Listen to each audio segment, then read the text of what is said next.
I'm joined as ever by Anne Laure Jackson, and we thought it would be fun to do something just a little bit different. Hello, Anne. Hello. Good to see you. I'm really looking forward to this. Yes. So last week, Anne says, what we could do, I could ask you questions, Andy, and see what you know. So we answered listener questions last week. So this week, you get to have Anne asking me questions with, of course, the danger of most people say they never know where my brain is going next. So it could be fun. So if you do have any questions, by the way, let's say this at the start. You can send questions to Anne through us here at Pure. Just email us hello@pure247radio.org, hello@pure247radio.org, and I'll put those questions to Anne. But today it'll be Anne asking me. So do you want to start? I do. And this is almost like this should be a listener quiz at the same time. Okay, you're going to be the face of it, Andy, and then we'll see what everybody else would come up with themselves. Okay, so let's start. Totally unprepared and unrehearsed. What are the 7? Can you name them? Just give us the names to begin with. The 7/8 senses that I would deal with when we look at sensory processing and integration. There are many different types of ways of looking at senses, but what are the names of the main 7/8 that I work with? Right. The 5 that we would recognise would be, it's right. So sight, smell, taste, hearing, and touch. Those are the 5 we're probably more familiar with. And then there's the vestibular system. Well done. Which is to do with movement. And then there's a 7th, which I can't remember. Can I give you clues? Yes, please give me a clue. What's the 7th one? I'm kind of like doing moving actions for those who are listening rather than watching at the moment. I'm kind of like my body is jigging and having a bit of a dance, but my head is still. It's a motor something. It is a motor something. It's proprioception. That was the one. Thank you. So it's your proprioceptors that are in. Well, no, I'm not going to tell you because I'm going to ask you where they are next. Okay, so that's proprioception. And what about that 8th? So there's an 8th, which is actually a group of a collection of senses. At that point, I get completely lost, and I sort of listen and go, "That's really cool that you know that. I don't." Okay. This one is called interoception. And a little bit of the clue for the next question is that intero meaning internal. So internal sensations, interoception. And that's a group of senses. So which leads on to the next question is, where are they located? Where are the main sensory receptors in the body for each of those? What I do remember is that smell is different to the other senses because it goes directly to the brain. That bit I do remember, I think. Is that right? It goes directly to the limbic system. Yeah, it doesn't go through the brainstem and through the thalamus, which are core areas for the processing of the sensory integration. So yes, smell goes directly into the limbic system and doesn't go through the main centers to get balanced out or tweaked in any way. It affects us immediately. Yep. Mm-hmm. I'm going to think that the vestibular system should be something to do with the ears, because I always associate ears with the ability to stand up and not fall over, which is why when we get the cold or the flu, we can struggle to walk in a straight line because our ears are all messed up. Brilliant. Yeah. So we've got 2 parts of the ear. There's the middle, and then there's the inner ear. And it's the inner ear. Once you've gone past all the sound bits, obviously we're talking about auditory. I think most people would know that obviously our hearing is based in our ears. So you go through the hearing bit and then you hit the vestibular bit. And actually, yeah, just the strongest bone in the body, I'm not sure if I said this before, the strongest bone in the body is the one right behind your ear because there is so much to protect. It's really, really important, both for hearing and for our vestibular system. And that's technically the strongest bone in the body. I didn't know that. That's cool. So that's what that it's just like a thicker bone or a stronger bone, and that's around the ear. It's thicker. It's much more protective. That you can kind of feel, if you were to feel it yourself, there's a bump behind your actual ear. Okay, I've got that. And because the rest of the scalp is quite flat, and then you get to just behind your ear, and there's you can feel a bump, and that's the strongest part. You got a bump. Yeah. If anybody doesn't have a bump, then protect yourselves. But you should have a bump behind your ear. I have matching bumps, one on each side. That would be a different concern, wouldn't it? So, you can go to your wife, eh?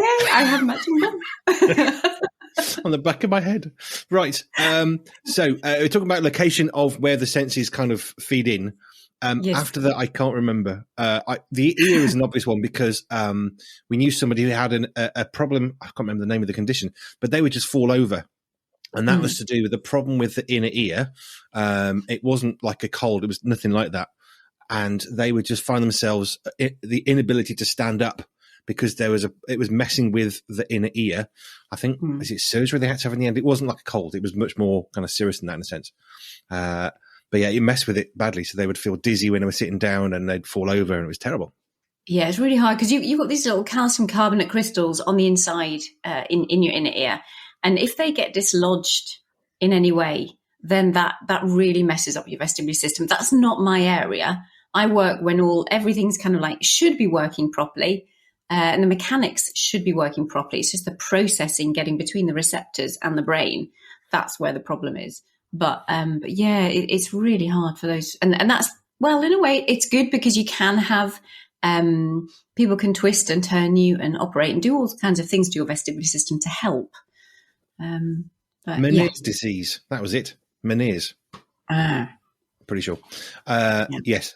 Beyond that, I don't remember where the senses kind of feed in. I just remembered the whole ear thing was kind of important.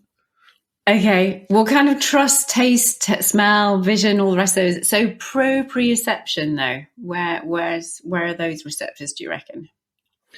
You see, I want to say the heart, but that's probably not correct, or somewhere near the heart. But that's probably completely wrong.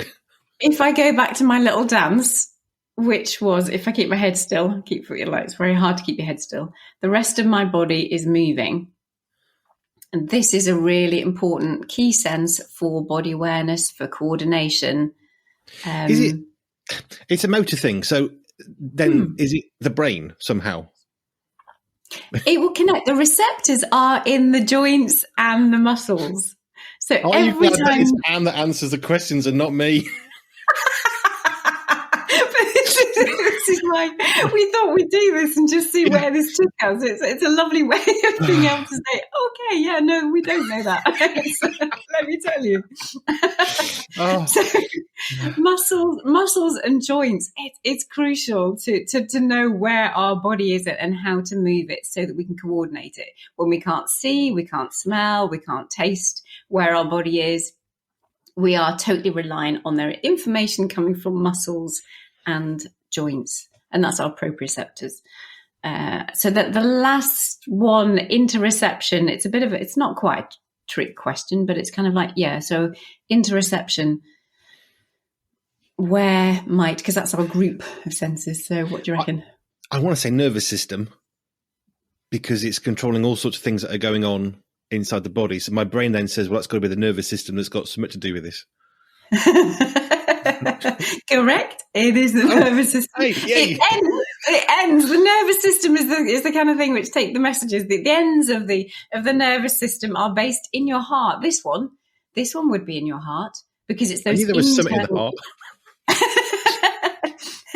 You've got your internal organs, internal receptors, your stomach, so that you know whether you're full or whether you're not full. Your bladder, so that you know whether you need to go or whether you don't. Your bowels, your heart rate, and that's where we know that the beating heart. Just lots of sensations internally, or receptors on the insides of our body that tell us those internal body functionings. And then we have to interpret what those actual sensations are for it to make sense to our brain. And that's where we get the problem there, get the processing issues. I have a question to put back at you. How did they work out? I was just chatting to a marine biologist the other day, and she was talking about squids and bacteria, and it just got me thinking about things. How did we discover, or who discovered, or what did they do, that us feeling full in our stomach is connected into our sensory system. How did they work that out, as opposed to we think there's just a little thing that flaps up and down and that's it, full like a normal fuel tank? How did they get to that? I know, it's fascinating when you actually start digging underneath and thinking, crumbs. There's an awful lot of what we do is hypothesizing. So we know the neuroscience, and it's mainly through people who have died, to be honest, to have a look at what their bodies are doing on the inside. There's an awful lot of research done on the body that's left. Our spirits have gone, our body's left, but we know that they had certain symptoms, they had certain signs, they had a problem with this, that, and the other. So when they go and actually dissect, they can see what nerve pathways, maybe there's a bit of, they can have a look and see what's going on. Are there any physical differences? Now, thankfully, we have MRI scans and other ways, and we don't need to wait for people to die. And then we can actually see that the brain active and living.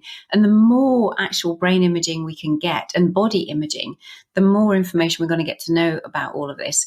So what I'm saying about the hypothesis is that we know a certain amount about the nervous system and where it is and where it goes. And we hypothesize that there's an issue because of behaviors that we see. So we see behaviors, and this is why you will often get different interpretations, because somebody will see a behavior. They think, somebody thinks that child is naughty because perhaps they've come from a more psychological training. Or others, if they've come from more psychiatry, they might think, we've got a slightly different mental health issue here rather than an emotional issue. If you're coming from, I observe those like naughty behaviors, for want of a better word, and I see, what is it in the senses that's causing that to happen? So we all look at the same behavior. It just depends on our knowledge base as to the hypothesis, as to what it is we assume, we think is going on with that person, according to our own training and knowledge base that we have. So some of it is clear, really clear neuroscience, and you can model, you can watch, you can see what goes on in the body, and the rest of it is hypothesizing and putting two and two together. Cool. Okay. Ask away some more sensory questions, and I bet people are now very, very relieved that it's the other way around most weeks.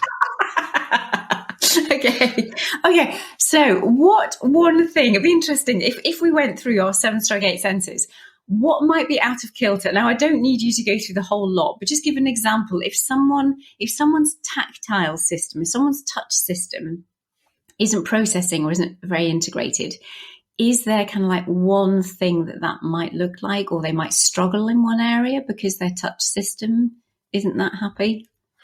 They could have an issue with something like close-fitting clothing, could feel really claustrophobic, as opposed to, I've got a pair of socks on there on my feet, I don't think about them.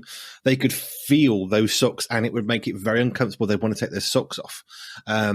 Putting things over their head, like a jumper, for example, might make them really uncomfortable, because now they can feel the movement of the fabric across their hair.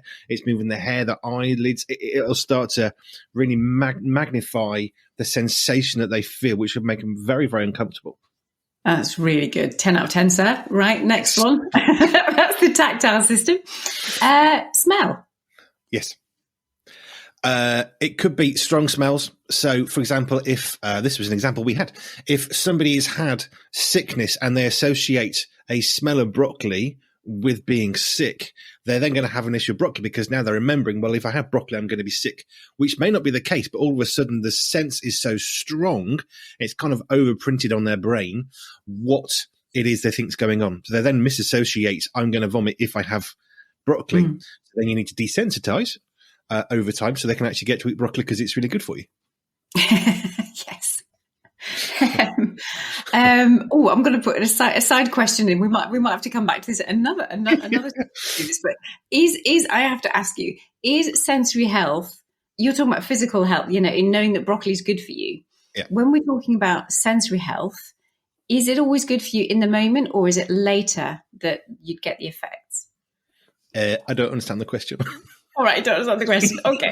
What I was getting at was that I was thinking about it, and I was going for a swim this morning and thinking that sensory health is really nice in the moment.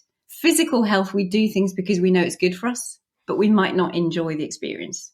Anything that is feeding into our sensory health is good at the time. Not everything is good for us in for other reasons, but from a sensory perspective, if it is feeding and nurturing our bodies, then it is going to feel good. So yeah, slight digression there. Okay, back to the senses. So we've done tactile, we've done smell, visual. How might someone have a problem with the visual system? The obvious one that comes to mind is light aversion. Would be a very classic one for me to think of, that you would struggle with the light. So you prefer darker rooms. If it gets too bright, that brightness of light could be too much for your senses, and you have an overload of, I can't cope with this brightness. Something we can all probably associate with if we're particularly tired or been using a computer for a longer period of time, or we've been in a very bright environment. Actually, our natural instinct would be to close our eyes or have a little nap or try and cover it or wear a hat. If it's a sunny day, how often do we put a hat on or shades to try and minimize the sun coming in? So I would look at the senses of an eye. Actually, it's probably akin to having a problem with being in the Sahara Desert without a shades, but you're in a darkened room because it's just you can't process the light. Super. Yeah. Proprioception. Are you enjoying this? Okay. Yes and no. Proprioception. Let's see if you remember what it is again and where it is, and therefore what problems, or one thing that it might impact. Proprioception. Where was that again? Oh no. Muscles and tendons and all that, joints. Yeah. So last week's example that you shared about putting a button, top collar button on a shirt. If you've got issue with your proprioception systems, then you might struggle to know what your finger and thumbs are doing. And when you're doing your button and you can't see, or you look in a mirror and now it's reversed, all of a sudden you can't process what's going on because you can't feel, you can't work out what's going on because you don't have you can't interpret the touch correctly of your finger, thumb, the shirt, the button, or perhaps you just can't work out where to put your hands while you're doing it. That's so good. Good. Right. Interoception. It does go in. Yeah, it does. I know. It's just like you're not just here, like, I was going to say, you're not just a pretty face. It's just like, it's lovely. You're actually receiving, not just these interesting conversations. It's really lovely. Interoception. Right. Heart. That's the internal ones, isn't it? So you might struggle. What's one? You might struggle to know if you need the loo. So if you've had an illness, perhaps bladder infection is where I would think of. You associate pain with going to the loo. So then you think, I need the loo, but I don't want to go. So you don't drink. And that sort of magnifies a problem because it's now confused because you're thinking, well, if I don't drink, I don't wee, therefore it doesn't hurt. But actually the solution would be to drink more and actually dilute everything to make it go better. So I would say something like a bladder infection would mess with our knowledge of what we're supposed to do. And all of a sudden it's going against our own will because if I drink this glass of water, it's got to come out, it's going to hurt. So then we have to sort of redo the fact that, yes, but you need fluids, otherwise you're going to die. So actually it messes with our ability to know what is true inside our body. Yeah. And it can make us even more sensitive. So if you were to have an infection, you are particularly then, sensitized to that even more so. And that just compounds the situation even more so. Yes, brilliant. So taste. No, we haven't done taste actually. Let's do taste. Taste is an interesting one because it changes over time as well, doesn't it? So if you think about the little child who's 4 eating sprouts on Christmas Day and really wants to go and be sick instead, and you think, well, why can an 80-year-old eat a sprout but a 4-year-old can't? Our taste changes. It actually reduces. So what is strong to us as a 4-year-old becomes weaker as we get older. My granddad would eat a super hot curry and add extra curry powder because he was born in India, raised in India. For him, a hot curry, what's this mild stuff? For me, if I have a curry, it might have an asthma attack, actually. So it does have a specific trigger for me personally. But it has a reaction. Then I have a bit of an aversion to a curry because I think, well, if it's too hot, I'm going to have an issue. But it also, the taste of the curry reminds me of my granddad because it triggers a memory because it's it's all connected. So, yes, taste is an interesting one because it changes over time as well. So what we're okay with one day, we might not be okay with another day. So if you're struggling with your taste senses. Actually, your problems might be that you don't like the food that you've got to eat, or you might associate it with something else, or things that are strong are super, super strong. Or perhaps even conversely, you may not be able to properly assume that really hot drink is actually as hot as it is. You end up causing scalding or burning in your mouth because you can't associate heat with danger. Absolutely spot on.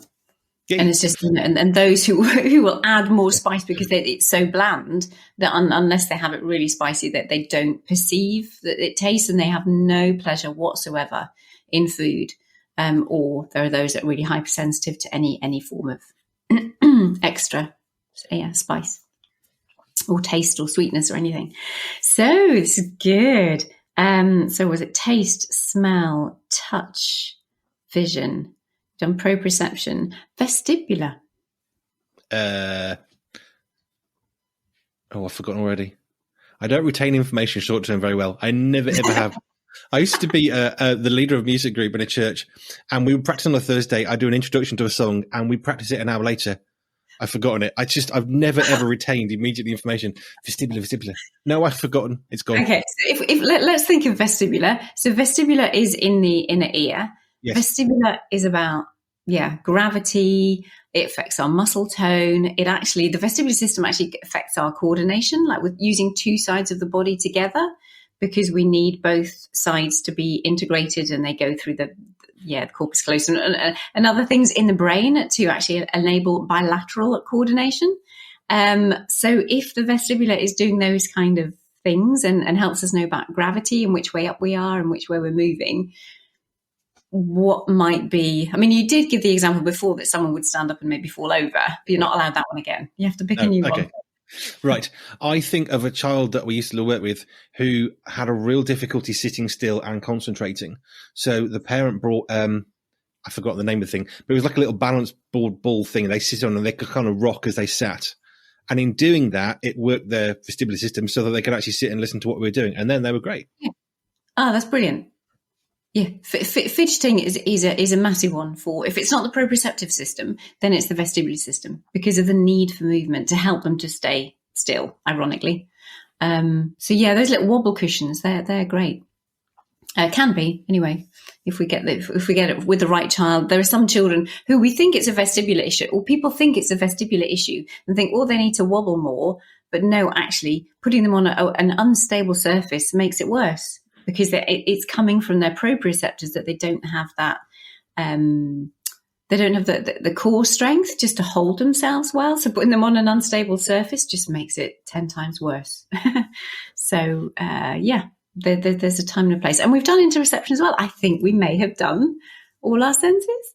Yay, that was fun in a sort of slightly stressy way. Have I really recalled this information?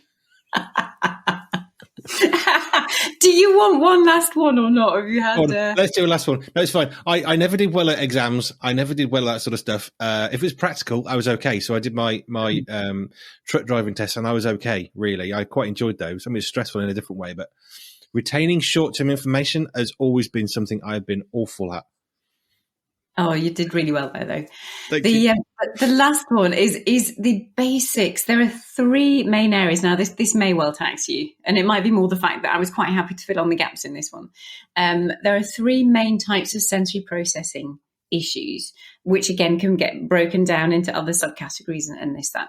Can you remember at all the different types, the different kind of presentations of what that might look like? The first one I think of is movement, the ability to know where you are within time and space, the ability to do so safely and appropriately. So I would say movement would be one of those. Yeah, we would call that a sensory-based motor issue. Cool. I think yours sounds a little bit more fancy than mine.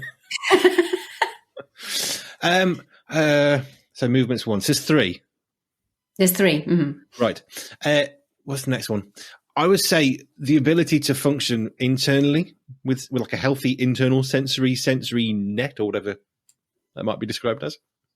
It would present itself. I'll just extend this one a little bit for you. It would extend it in as much as you have to pick out the detail of what is going on inside you or outside of you, so that if you happened to be falling over, that you would be able to discriminate. You would be able to perceive. It's just about perception and discrimination. You'd be able to perceive which way you're falling to then know how to put your hand out for you. Or you would be listening to something and you would be able to pick out the tuba versus the clarinet because you're able to perceive the differences and discriminate those differences between instruments. Or if you're reading something, you can tell the difference between a B and a P and a D just by the way that the sticks go when you're writing those letters. So then it is about, obviously how we are sensing things, but what we perceive about those signals that we're getting. And there is one last one. One last one. You see, I would say it was to do with kind of the senses of what we feel and how we interact with other people. But that's probably not right. That I'll just stretch it a little bit. It's about, can we respond to those sensations appropriately in a balanced way? Because if we're talking about the area of modulation, and if someone is quite overreactive in those senses, so this is about if you're overreactive or if you're underreactive, which does really have an interplay into how we relate to other people. Because if someone comes up and just brushes you lightly or gives you a gentle stroke, and you have an overreactive sensation, you'll turn around and hit them, or you'll be put on alert. You'll totally lose focus, attention. So it's much more about you can't respond in an appropriate manner to that sensory input. So it's the last one's really how well we respond in a behavioral manner to them. The perception is much more about, picking out the detail, but we're unlikely to have a behavioral response. It's not really going to affect other people that much. It's just not going to be great for us because we can't perceive what's going on so well. Our clumsiness, our coordination issues, they affect both us and other people, but it's not on an emotional, personal level. Modulation is, because if we don't like the taste, the sound, the smell, we'll be really stubborn. We might be quite controlling or completely, just not really with it at all because we're just not registering that information. So that makes me think of a horse, because whenever I've seen any vet go towards a horse, they always start at the eyes, put the hand on the head, and then they keep the hand on the body as they go towards the back of the horse. So the horse can then know that that same person is here, rather than walking up, touching the back of the horse and getting kicked in the head. And that's something I've seen vets do. I've seen people who are into equestrian stuff do, whatever the right word is. And I sort of equate it something like that, because it's the idea of, if you can't see something and it touches something sensitive and you're going to react to that, and you can react to that, then actually you're going to react to that. So if you can desensitize, which is, yes, I'm here, Mr. Horse, and off you go down the, holding put your hand on the horse going down. When you get to the back of the body, it's still got that same continuation of touch. Therefore, we know what's going on, rather than just walking up, touching a horse and getting kicked. Yeah, spot on. Absolutely. And that's it. Children, do not approach them. If you're coming, if you're a teacher in the classroom, it's very often that they come from behind. If they're walking around the classroom, it's just like, for some of our sensory children, let's move the child. So you're not going to do that, because otherwise they'll, they're not going to turn around and kick you mostly, but they will react, and it will make them react internally if they are, touched unexpectedly. We can understand jumping, can't we? If someone scares us and we jump, it's sort of, we can, I guess, logically think, well, that makes sense. We are startled. We have fear, flight. We jump, and it's a way of protecting ourselves. But all we're doing is saying that somebody has that sensation, only you haven't got to startle them, and it won't just be a jump. It could be a much more extreme input and output. And that, I suppose, would make sense to me.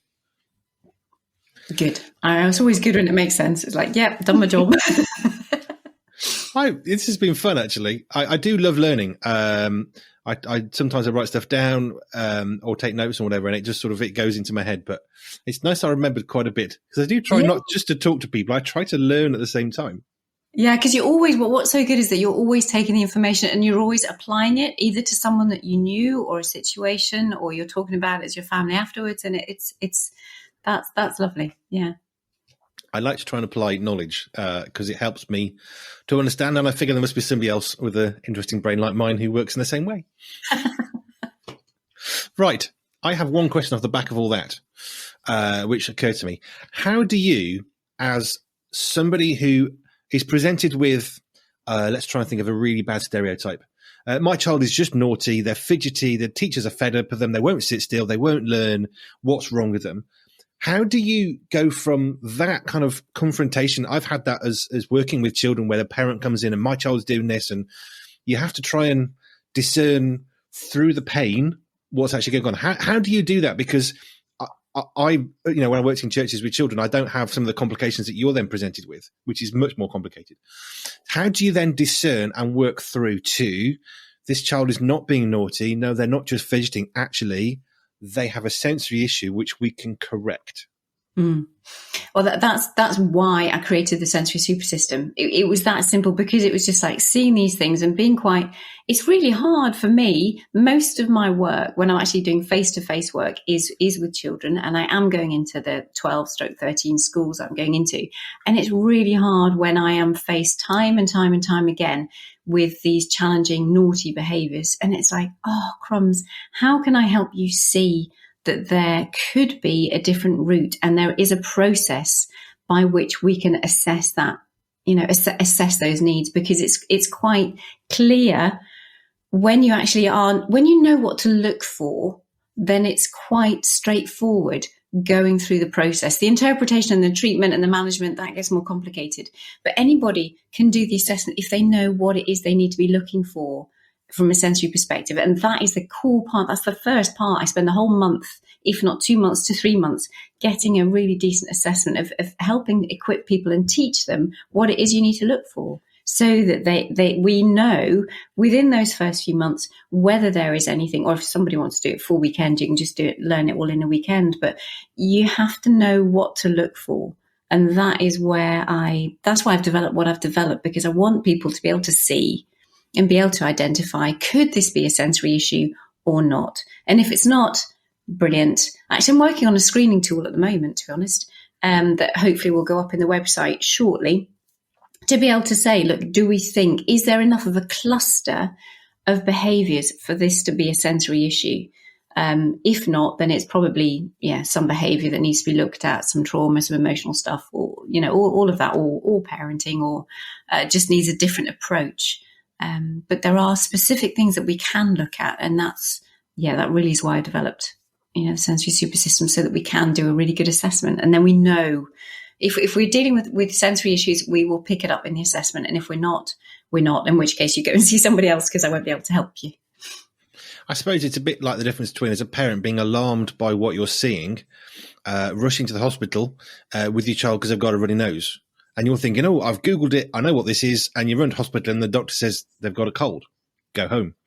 But we misinterpret because we have some information, which you've just demonstrated with me in the last 30 minutes. I have some information about sensory health, but of course a little knowledge can be helpful, and it can be dangerous if we then fervently apply, I know what I'm talking about.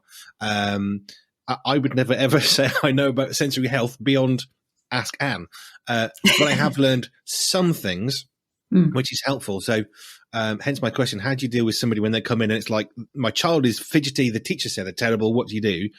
But that's when we need a specialist who can come along and say, like you said, maybe it isn't just naughty behavior. Actually, what you're seeing as naughty, I can see a cluster of things that says it's not naughty, it's an inability to process movement or sight or sounds.